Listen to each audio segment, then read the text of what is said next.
Dengan apa ku dapat naik ke gunung Tuhan? Rinduku bertemu denganmu. Dengan hati yang murni, tangan yang bersih, ku naik ke atas gunung kudus Tuhan.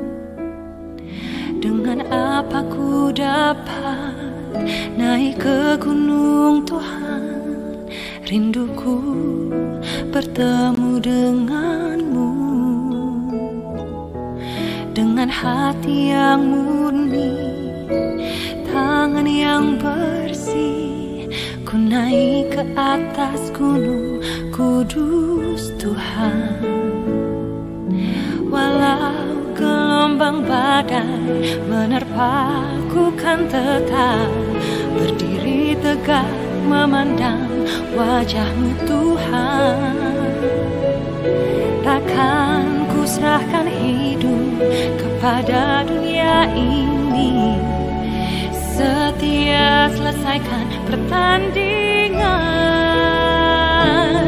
Aku berjanji mengejar yang berkenan kepada Bapa.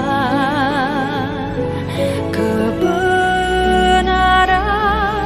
damai sejahtera, sukacita oleh Roh Kudus. Aku berjanji hidup dalam kekudusan bersama Bapa.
Setia melayani perasaan Bapa.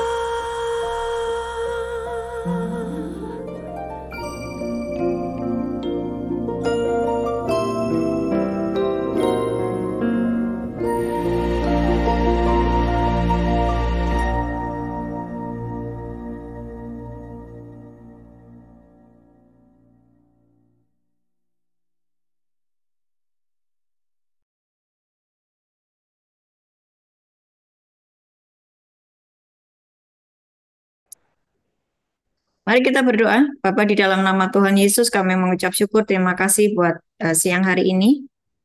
Tuhan, kami berdoa untuk teman-teman di Lapas Pontianak. Ini first time kami bertemu. Dan biarlah Engkau mengurapi semua teman-teman yang sedang melakukan pengkoneksian, supaya mereka diberi hikmat dan suara kami bisa kedengaran oleh mereka. Mari urapi setiap kami di dalam nama Tuhan Yesus. Berfirmanlah Tuhan dalam nama Yesus. Amin. Pastikan saya bisa melihat jemaat dan kalian bisa mendengar suara saya ya. Kalian bisa dengar suara saya? Oke, nah begitu. Pakai tanda seperti itu lebih efektif. Oke? Ambil Alkitabmu. Sebelum saya memulai, izinkan saya memperkenalkan diri. Saya Ibu Ana dari Semarang.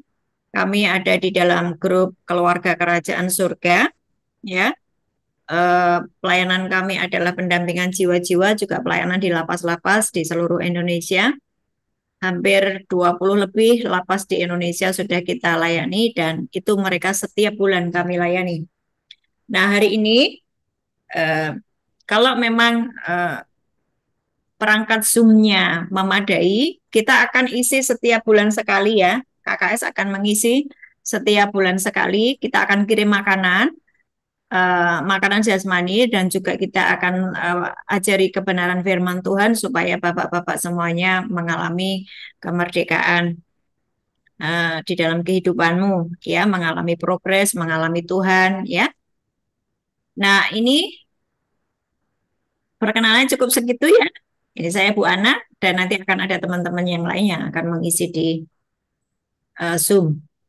Ya, khusus untuk Pontianak, nanti mungkin ada beberapa teman dari KKS Pontianak yang bisa onsite. Ya, ini perkenalan dulu. Kalau kalian sulit untuk Zoom, ya nanti ada teman-teman dari Pontianak lah, Pontianak yang langsung onsite. Oke, mari hari ini kita belajar tentang identitas baru. Ya, identitas baru. 2 Korintus 5 ayat 17.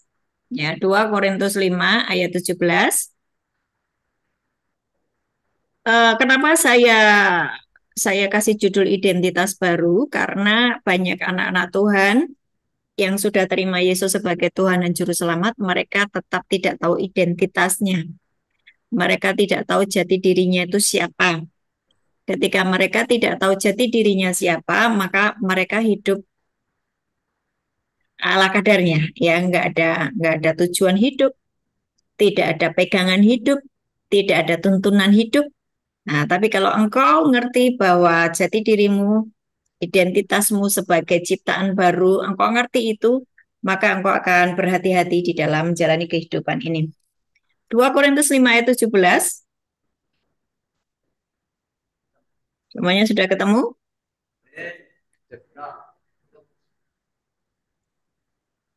2 Korintus 5 ayat 17. Jadi siapa yang ada di dalam Kristus, ia adalah ciptaan baru. Yang lama sudah berlalu, sesungguhnya yang baru sudah datang. Saudara, ketika engkau membaca firman ini, meteraikan itu di dalam hati dan pikiranmu. Engkau tidak bisa yang namanya membaca Alkitab hanya membaca doang.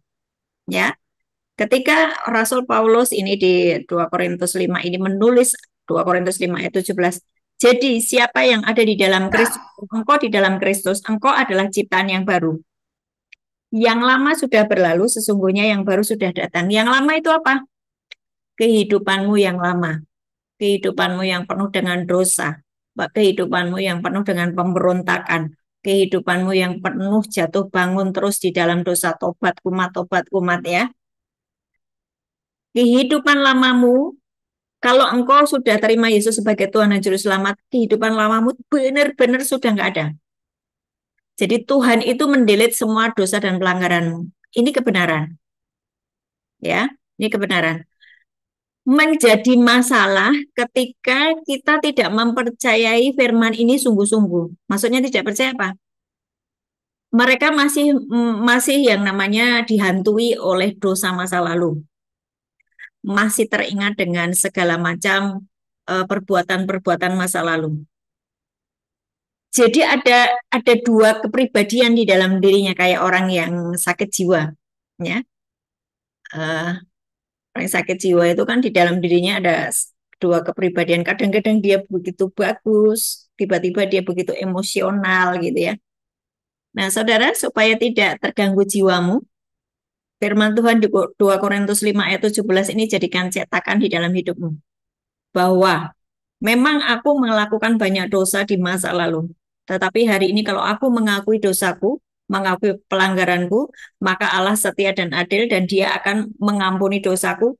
Yang lama sudah berlalu, Tuhan tidak mengingat-ingat lagi dosaku ketika aku mengakuinya dan aku bertobat sungguh-sungguh.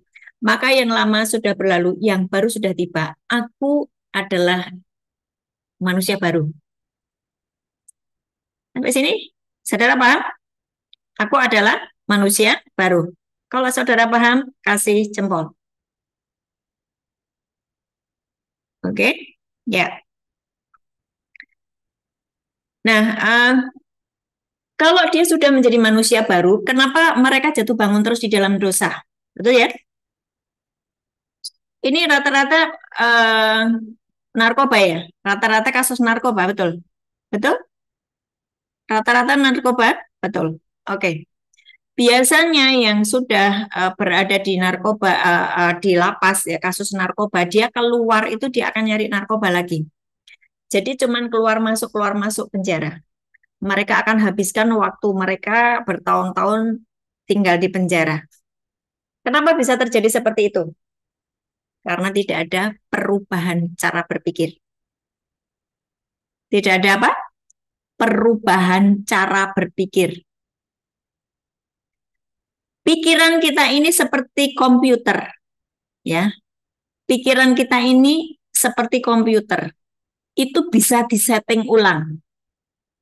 Jadi komputer itu kan bisa disetting ulang supaya dia bisa menampilkan seperti apa yang kita mau.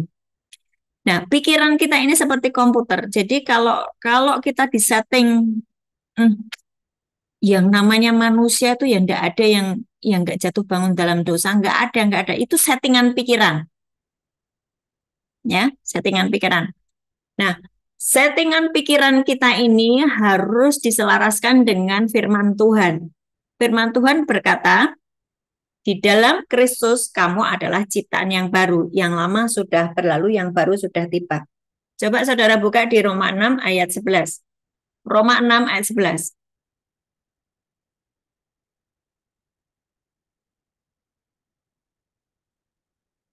Jadi kenapa sih kok saya jatuh bangun terus di dalam dosa? Kok saya sebetulnya pengen bertobat, saya pengen keluar dari narkoba, tapi saya terus jatuhnya di narkoba lagi.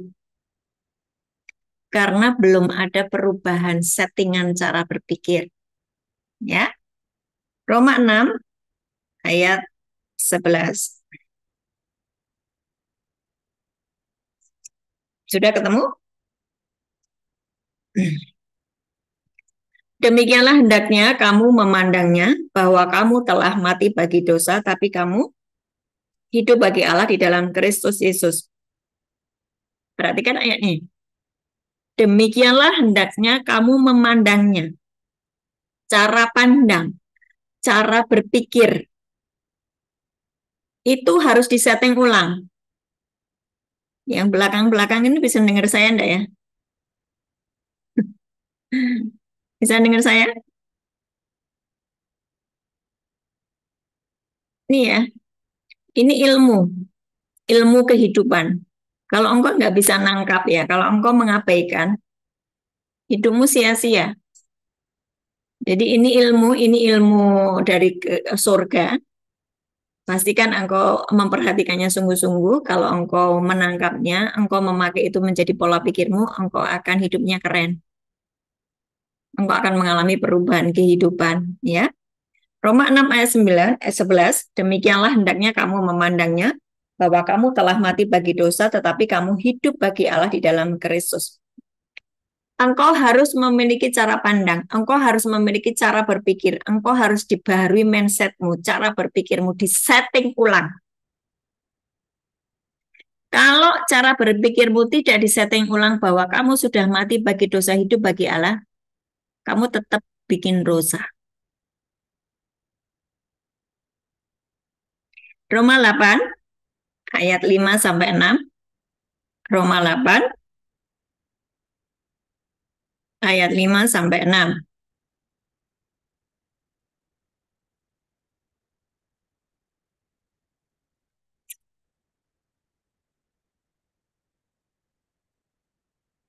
Roma 8 ayat 5 sampai 6. Atrik, Atrik, kamu jangan live dulu. Saya akan suruh kamu untuk kesaksian di tengah-tengah nanti sebentar ya. Saya nggak mau apa yang saya sampaikan ini sia-sia. Saya harap teman-teman yang di Pontianak mengerti dengan pasti bahwa kamu bisa berubah hidupmu kalau cara settingan caramu berpikir dirubah ya. Roma 8 ayat 5 sampai 6. Sebab mereka yang hidup menurut daging memikirkan hal-hal yang dari daging. Memikirkan berarti pikiran ya. Memikirkan hal-hal yang dari daging. Mereka yang hidup menurut roh memikirkan hal-hal yang dari roh. Karena keinginan daging adalah maut, tetapi keinginan roh adalah hidup dan damai sejahtera. Perhatikan ayat 6, Roma 8 ayat 6. Segala sesuatu yang berurusan dengan pikiranmu dan pikiranmu bersifat daging. Apa tuh bersifat daging? Kamu marah-marah terus, kamu iri hati, kamu berzina, kamu berdusta, semua yang berupa daging. Kalau settingan pikiran ini nggak dirubah hidup di dalam memikirkan hal-hal yang dari roh, maka tetap daging. Dan keinginan daging itu adalah kematian. Makanya orang yang memikirkan daging, ada begitu banyak kematian di dalam aspek hidupnya. Ekonominya hancur, keluarganya berantakan, kesehatannya hancur, semuanya. Ekonominya morat-marit ya. Mungkin kalau engkau jualan narkoba sebentar kaya, tapi tiba-tiba semuanya diambil, hilang. Duitnya setan dimakan demit. Ya. Jadi coba perhatikan. Saya cuma mau kasih sedikit aja ya supaya itu masuk di dalam pikiran. Kenapa orang itu jatuh bangun terus di dalam dosa? Ya kan? Itu pertanyaannya. Ya. Betul nggak? Saudara yang di belakang paham nggak dengan pertanyaan ini? Paham ya? Kenapa saya sih jatuh bangun terus di dalam dosa? Ajari saya Bu Ana supaya saya ini hidupnya lurus terus terhubung terus dengan Tuhan, mengalami kehidupan seperti orang-orang di luar sana itu loh. Kok mereka bisa sih nggak jatuh bangun terus di dalam dosa? Dimulai dari settingan cara berpikir. Dimulai dengan apa? Settingan cara berpikir. Kalau yang kamu pikirkan narkoba, kamu akan terus main narkoba. Kalau yang kamu pikirkan adalah merampok, kamu akan terus merampok. Kalau yang kamu pikirkan uang, kamu akan terus mencari uang. Coba sekarang disetting ulang cara berpikirnya. Terus aku mikirin apa, Bu? Namanya orang hidup juga mikirin uang. Tidak. Kalau engkau percaya kepada Yesus Kristus, settingan cara berpikirmu harus dirubah. Carilah dahulu kerajaan Allah dan kebenarannya, maka semuanya akan ditambahkan kepadamu. Bagaimana Bu saya men-setting pikiran saya supaya saya memikirkan yang dari roh? Tadi karena Roma 8 ayat 5 berkata, sebab mereka yang hidup menurut daging memikirkan hal yang dari daging. Mereka yang hidup menurut roh memikirkan hal yang dari roh. Bu, ajari saya untuk men-setting pikiran saya supaya saya memikirkan hal-hal yang dari roh. Oke, saya ajari. Supaya pikiranmu disetting untuk memikirkan hal-hal dari roh, engkau harus memikirkan semua perkataan-perkataan Tuhan. Yang kamu pikir bukan narkoba, yang kamu pikir bukan uang, yang kamu pikir bukan seks, yang kamu pikir bukan rampok, rampas, iri, marah, bukan. Setting ulang. Bagaimana nyeting ulangnya? Aku memikirkan firman. Firman berkata apa? Kalau kamu butuh kesembuhan, firman berkata apa? Oleh bilur-bilurnya aku sembuh, aku sudah sembuh. Oleh bilur-bilur di Tuhan Yesus aku sudah sembuh. Dosa aku sudah diampuni, jadilah sembuh. Kalau kamu butuh uang, pikiranmu jangan disetting ke uang. Nah terus kalau saya butuh uang, pikiran saya disetting bagaimana? Carilah dahulu kerajaan Allah dan kebenarannya, semua akan ditambahkan kepadamu. Oke, saya sudah men-setting seperti itu. Bagianmu kamu kerjakan. Bagian saya apa? Bekerja. Ya, bekerja yang halal. Apa saja? Apa saja dengan tanganmu. Kerjakan sesuatu yang halal. Engkau bisa jadi office boy, engkau bisa menjadi cleaning service, engkau bisa jadi sopir, engkau bisa apa saja yang halal dengan tanganmu. Kerjakan apa saja yang halal dengan tanganmu. Tuhan sanggup memberkatimu. Hidupmu bukan dari gaji. Hidupmu berasal dari berkat Tuhan. Bedakan antara gaji dan berkat. Gaji di kamu disuruh kerja sebulan. Hasilnya cuma 1 juta katakanlah, nggak cukup. Tapi kalau kamu hidup dari berkat Tuhan, ada saja Tuhan kirimkan makanan, ada saja kamu sembuh sehat, tidak perlu berobat. Ya, itu hidup di dalam berkat. Ya, jadi sekali lagi perubahan cara berpikir akan mengakibatkan kita tidak jatuh bangun terus di dalam dosa.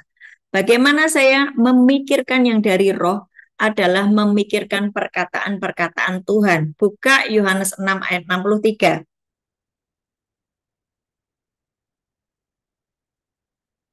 Jadi hari ini mari pelajaran pertama adalah mari program ulang pikiranmu ya. Dari Roma 6 ayat 11 tadi.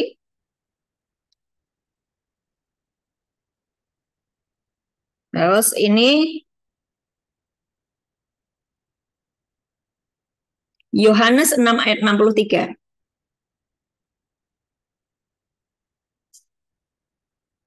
Bagaimana supaya tidak jatuh terus di dalam dosa adalah engkau harus memprogram ulang pikiranmu. Bagaimana supaya saya memikirkan yang dari roh? Yohanes 6 ayat 63. Rohlah yang memberi hidup, daging sama sekali tidak berguna. Perkataan-perkataan yang kukatakan kepadamu adalah roh dan hidup. Bu, saya dari tadi Ibu ngomong apa itu saya tidak paham. Nah, itu? Betul nggak? Yang belakang-belakang. Kamu nggak paham loh? Paham nggak? Ibu kok ngomong hidup dalam roh, hidup di dalam daging, kui apa sih? Ya, jadi gini loh. Gini saudara.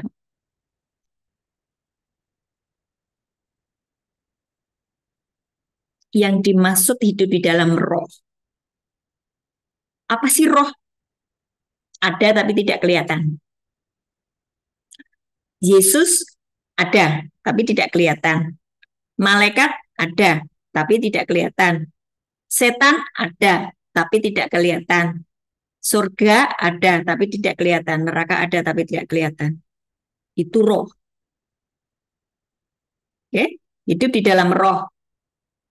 Yang disebut hidup di dalam roh itu kekal. Tidak kelihatan tapi kekal. Nah, hidup secara daging, daging ini ya ini noh. Kelihatan yang saya bisa melihat kalian, kalian bisa melihat saya secara fisik, ya.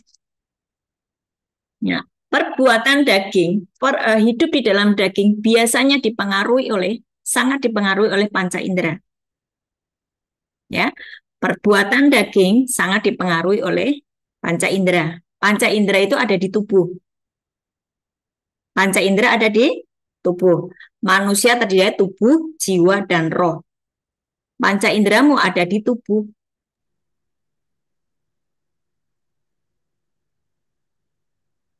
Saya ulang. Manusia terdiri dari tubuh, jiwa, dan roh. Tubuh, jiwa, dan roh. Tubuhmu itu loh, coba kamu senggol temenmu itu. Berasa kan? Nah, temenmu disenggol itu loh. Nah, senggol-senggolan. Nah, tos, tos, tos, tos, tos. Tos, tos. Nah, tubuhmu menyentuh tubuh temenmu. Ini tubuh. Oke? Yang dimaksud jiwa apa? Pikiran, perasaan, emosi, keinginanmu. Ya, pikiran, perasaan, emosi, keinginanmu. Kalau engkau temenmu ngomong sesuatu yang menyakitkan, hatimu terluka, emosimu mulai memuncak, betul nggak? Itu di jiwa. Jiwamu sangat dipengaruhi oleh panca inderamu, telingamu, matamu. Telingamu dengar omongan yang menyakitkan, jiwamu terluka, hatimu terluka. Betul? Kamu pengen cepat marah, pengen bereaksi daging, senggol bacok, ya kan? Terus maki-maki karena hatimu luka, itu jiwa. Nah, roh, jadi manusia tadi ya tubuh, jiwa, dan roh. Rohmu itu nafasnya Tuhan. Nah, Roh Kudus, Roh Kristus, Roh Allah, Roh Bapa itu nyatu di dalam rohmu. Sebetulnya kalau engkau terima Yesus sebagai Tuhan dan Juru Selamat, rohmu tuh udah sempurna. Rohmu tuh sudah sempurna. Roh Kudus di dalam dirimu tuh perfect banget. Roh Kudus yang di dalam dirimu tuh menciptakan alam semesta. Berarti di dalam dirimu tuh ada yang supranatural gitu loh. Kamu tuh powerful, kamu tuh bisa berkata, hujan berhenti. Berhentilah hujan, dalam nama Tuhan Yesus itu hujan berhenti. Kamu bisa ketika temanmu serupan itu, kamu bisa berkata, aku hardik engkau iblis keluar dari orang ini. Itu kamu bisa ngerjakan. Karena apa? Di dalam dirimu ada roh, nafas Tuhan, yang menyatu dengan Roh Kudus, menyatu dengan Roh Kristus. Dari mana Roh Kristus itu, Bu? Waktu engkau bicara gini, engkau dibaptis kan? Tuhan, aku menerima engkau sebagai Tuhan dan Juru Selamat. Masuklah di dalam hatiku. Itu Yesusnya, rohnya betul-betul masuk.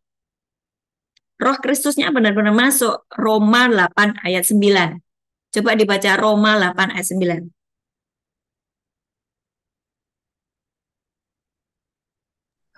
Roma 8 ayat 9.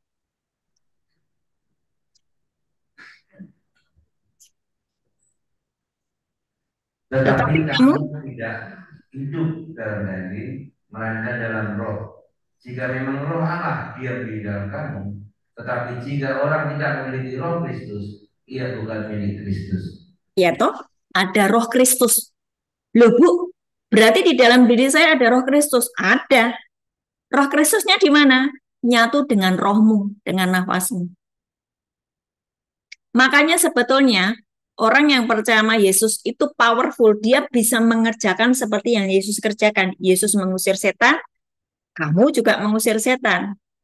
Yesus menyembuhkan orang, kamu juga menyembuhkan orang. Yesus memberi makan 5.000 orang dengan 5 roti 2 ikan, kamu bisa membuat mujizat itu. Tidak perlu jualan narkoba.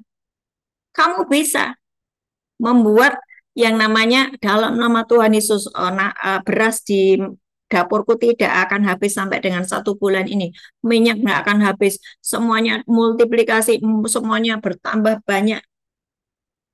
Kalau kamu percaya, itu bisa. Nggak perlu jualan narkoba. Masalahnya, kamu tadi punya apa? Jiwa. Jiwamu isinya apa? Pikiran, perasaan, keinginan, kehendak. Jiwamu ini sangat dipengaruhi oleh panca inderamu. Kamu gampang emosi, kamu gampang marah, hawa nafsu, pahit, tidak bisa mengampuni, itu di jiwa. Jiwanya itu nggak mau diselaraskan dengan firman. Nah, jiwa kenapa nggak bisa diselaraskan dengan firman? Karena tidak mau men-setting ulang cara berpikir. Kalau cara berpikirmu disetting ulang, seperti komputer disetting ulang, maka dia akan bisa mengerjakan seperti yang dia sudah setting itu, pengen disetting apa, dia akan mengerjakannya. Pikiranmu itu juga kayak komputer.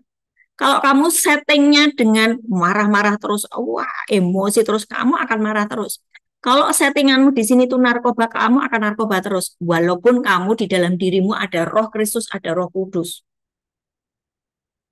Paham sampai sini? Jadi yang bermasalah itu di mana? Jiwamu. Betul? Sakit jiwa. Jiwanya mudah marah, mudah emosi, hawa nafsu. Harusnya jiwanya yang isi pikiran, perasaan, keinginan tadi diselaraskan dengan firman. Disetting ulang. Bagaimana aku men-setting ulang cara berpikirku, Bu? Pakai firman. Alkitabnya dibaca. Firman ngomong apa, kamu kerjakan. Itu namanya men-setting ulang cara berpikir. Waktu cara berpikirnya sudah disetting ulang, engkau tidak jatuh bangun dalam dosa. Karena engkau ngerti identitasmu adalah manusia baru, ciptaan yang baru. Yang lama sudah berlalu, yang baru sudah tiba. Yohanes 3 ayat 3.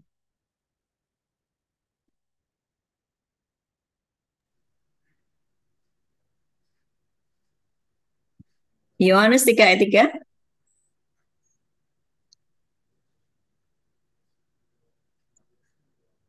sampai 6 nanti ya.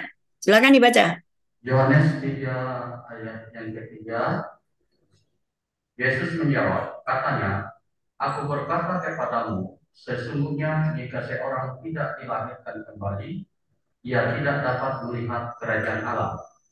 Kata Nikodemus kepadanya, bagaimanakah mungkin seorang dilahirkan kalau ia sudah tua? Dapatkah ia masuk kembali ke dalam rahim ibunya dan dilahirkan lagi? Jawab Yesus, Aku berkata kepadamu, sesungguhnya jika seorang tidak dilahirkan dari air dan roh, ia tidak dapat masuk ke dalam kerajaan Allah. Ayat yang terakhir, ayat 6. Apa yang dilahirkan dari daging adalah daging, dan apa yang dilahirkan oleh roh adalah roh. Terima kasih. Apa yang dilahirkan dari daging adalah daging, apa yang dilahirkan dari roh adalah roh. Keinginan daging adalah mati. Tadi di Roma 8 ayat 5 dan 6. Tetapi keinginan roh adalah hidup dan damai sejahtera. Kenapa ekonomimu mati? Kenapa keluargamu berantakan? Kenapa kamu gagal terus, gagal maning, gagal maning, gagal maning? Semua yang kamu kerjakan tidak berhasil. Berarti ada kematian di dalam aspek hidupmu. Kenapa mati? Karena kamu memikirkan daging.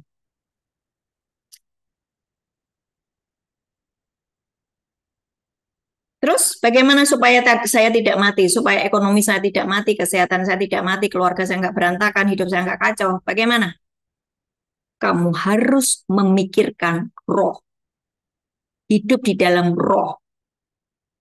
Bagaimana kamu hidup di dalam roh? Pikirkan perkataan Tuhan, Yohanes 6 ayat 63 tadi.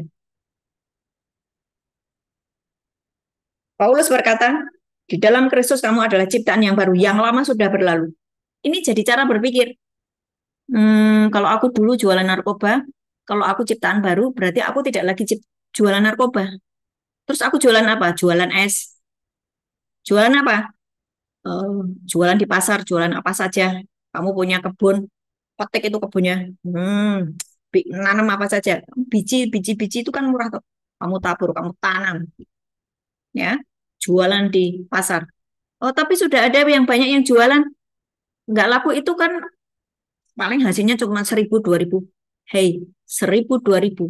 Kalau itu diberkati Tuhan, dari hasil kerjamu, itu kamu bisa menjadi sesuatu yang keren dan luar biasa. Kamu bisa masukin ke restoran-restoran. Orang mencari daganganmu. Perubahan cara berpikir harus ada. Ya, ngerti ya sampai sini ya?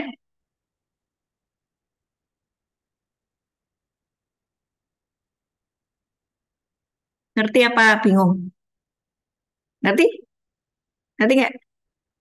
Jadi bagaimana supaya kamu tidak jatuh bangun terus di dalam dosa? Setting ulang cara berpikirmu. Bagaimana saya men-setting ulangnya? Hiduplah di dalam roh, memikirkan hal-hal dari roh. Engkau harus dilahirkan kembali. Kalau engkau tidak dilahirkan kembali, kamu tidak bisa masuk di dalam kerajaan Allah.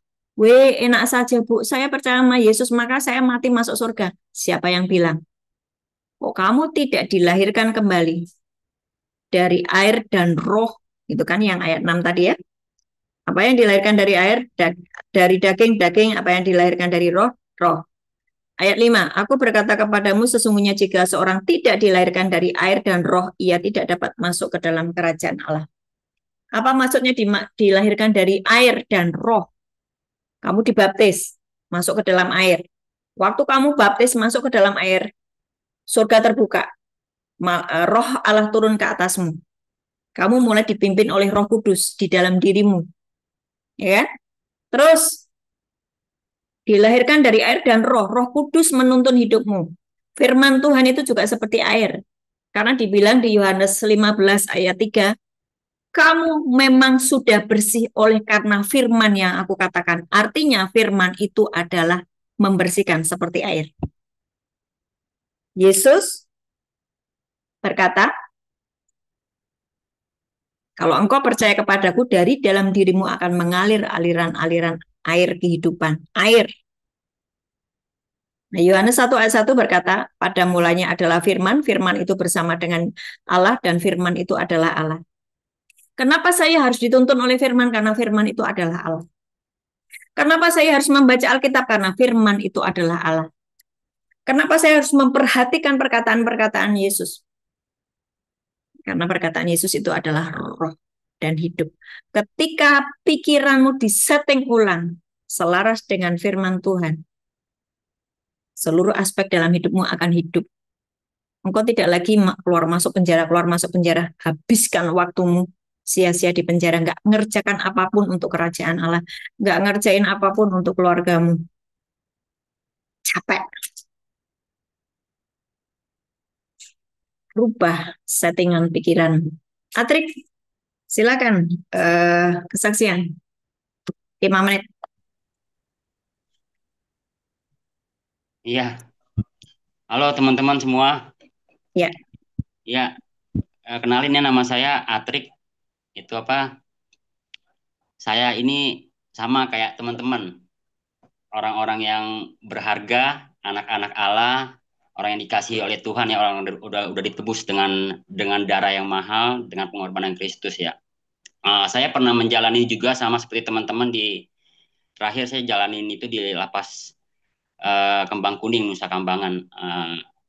Jadi saya kena vonis 12 tahun, jalanin 7 tahun 3 bulan gitu kan. Jadi yang saya mau berbagi sedikit ya sama teman-teman. Jadi semenjak saya di lapas gitu kan sampai saya bebas, saya itu selalu perkatakan kalau saya ini berharga. Saya ini anaknya Tuhan. Saya ini udah ditebus, saya ini dikasihi oleh Tuhan gitu loh.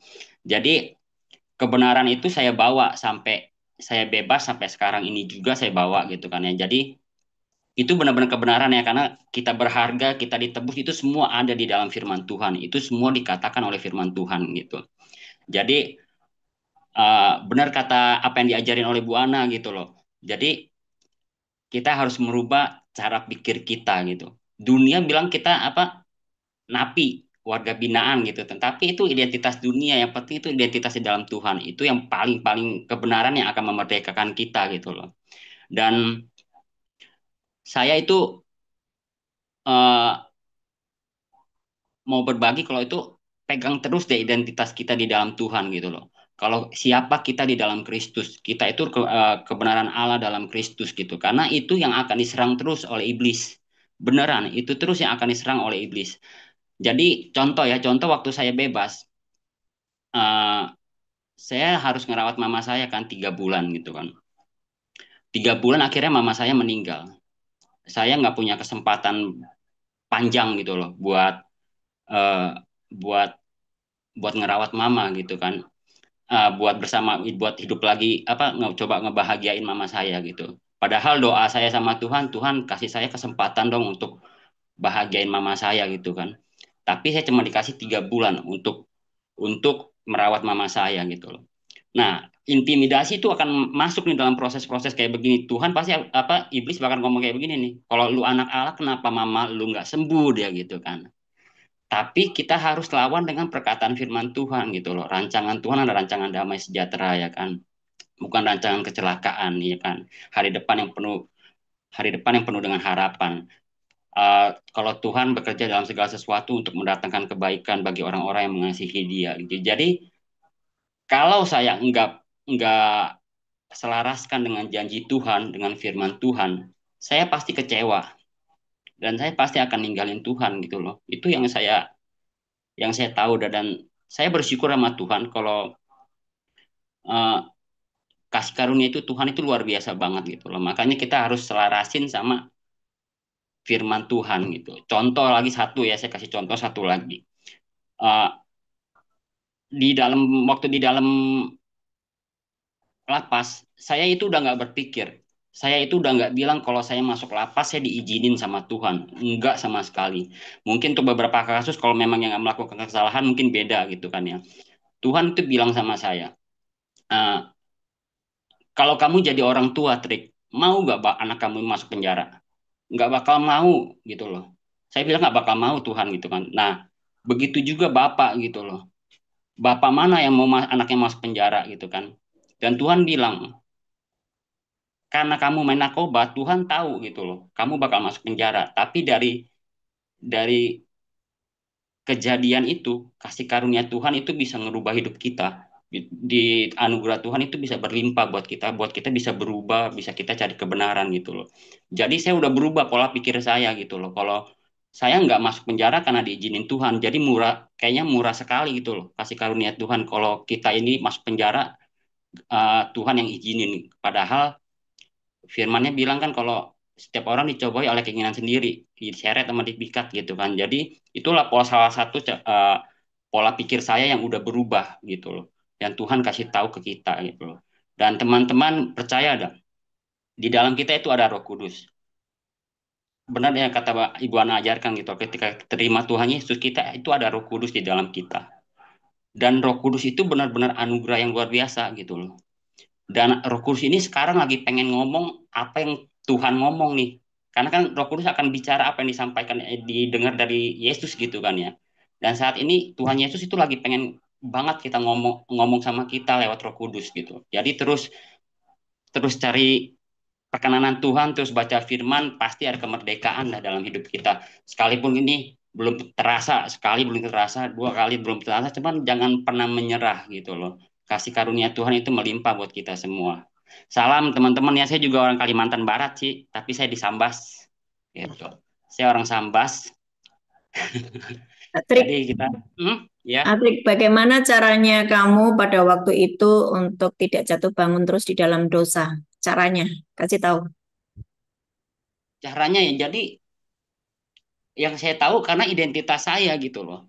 Jadi kayak begini ya Bu, kayak saya kenal sama Tuhan gitu loh. Ini kebenaran saya gitu. Ini identitas saya itu anak Tuhan gitu loh.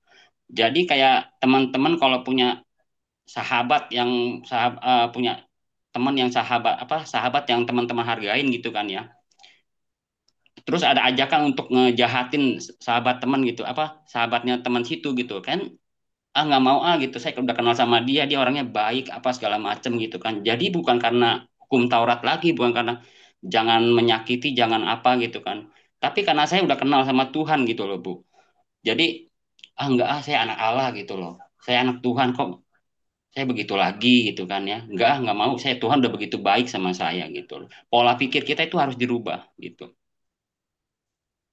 cara Oke, berpikir yang dirubah. jadi supaya tidak jatuh bangun terus di dalam dosa, benar ya, bahwa cara berpikirnya harus dirubah ya, betul ya? Ya. Kalau cara berpikirmu tidak dirubah, ya udah kamu gitu-gitu aja, nggak ada perubahan sama sekali. Sementara Tuhan itu menyediakan banyak sekali berkat atas hidupmu. Engkau tidak bisa mengambilnya karena cara berpikirmu masih daging. Allah itu roh, kamu daging, nggak connect. Surga itu roh, kamu hidup di dalam daging, nggak connect. Makanya miskin terus. Padahal Bapa di surga, Bapakmu itu Bapa di surga. Itu kaya raya. Ini saya tahu kalian sudah nggak betah dengerin ini ya.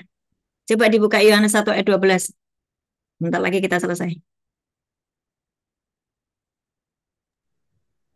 Yohanes 1 ayat 12.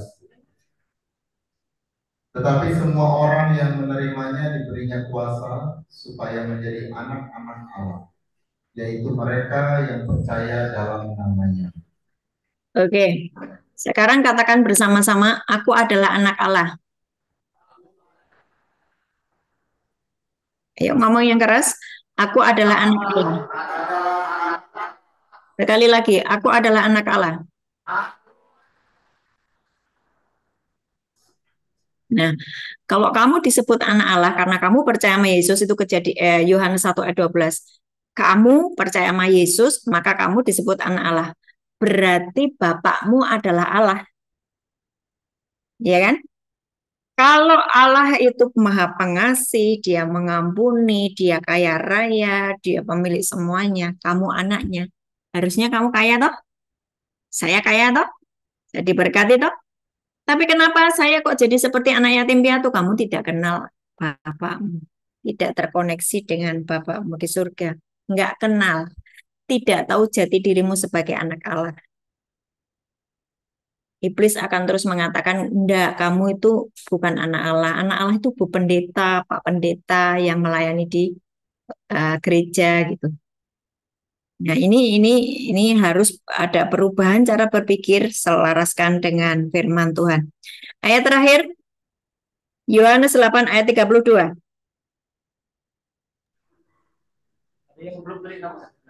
Yohanes 8 ayat 32.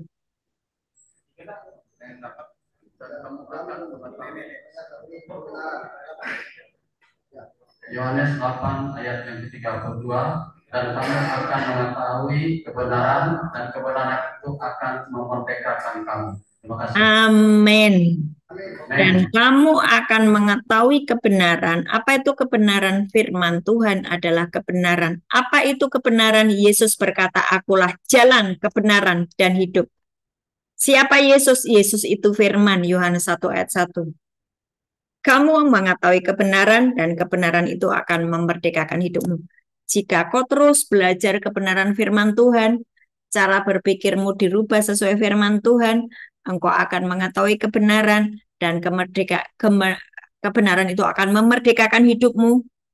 Hidupmu menjadi seperti yang Tuhan mau. Jadi benar-benar anak Allah. Tuhan Yesus memberkati. Ya, mari kita berdoa. Bapak Surgawi, kami mengucap syukur buat siang hari ini. Tuhan, aku serahkan seluruh warga binaan yang ada di Lapas Pontianak ini ke dalam tangan-Mu. Engkau melihat satu persatu jiwa-jiwa di tempat ini. Mereka yang masih terikat, lepaskan, bebaskan di dalam nama Yesus. Aku berkata lepas, bebas dalam nama Yesus. Mereka yang masih ada selubung-selubung di pikirannya, terbukalah selubung-selubung ini di dalam nama Yesus. Mereka yang masih sakit hati, pahit hatinya, tidak bisa mengampuni, Tuhan, berikan hati yang baru, roh yang lembut, mudah diajar, mudah dibentuk. Di dalam nama Tuhan Yesus. Aku serahkan seluruh anak-anak-Mu yang ada di Lapas Pontianak ini ke dalam tangan-Mu. Apapun yang sudah kami serahkan dalam tangan-Mu, tidak ada yang bisa merampas dari tangan-Mu. Roh Kudus bekerjalah. Roh Kristus bekerjalah.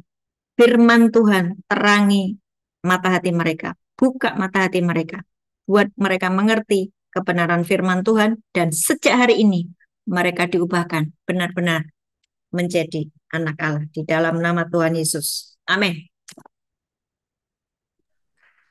Oke. Tuhan Yesus memberkati, sampai jumpa bulan depan. Bertanya, kira-kira kalau harinya bisa dirubah mungkin di hari Rabu atau Kamis? Boleh? Silakan. Silakan nanti hubungi Pak Abner ya. Iya, soalnya kalau hari Sabtu kami harus mempersiapkan untuk ibadah besok. Ah, Jadi boleh, boleh. Rabu kedua gimana, Bu? Diatur sama Pak Abner dan sama Bu Steni. Saya sih nurut aja, manut aja. Oh, Mereka yang oh, atur ya. jadwalnya. Pak Abner Ya, dan nanti Bu dengan Steni ya. Pak Natalis ya, dengan Pak Natalis nanti komunikasinya. Baik, Bu, terima kasih.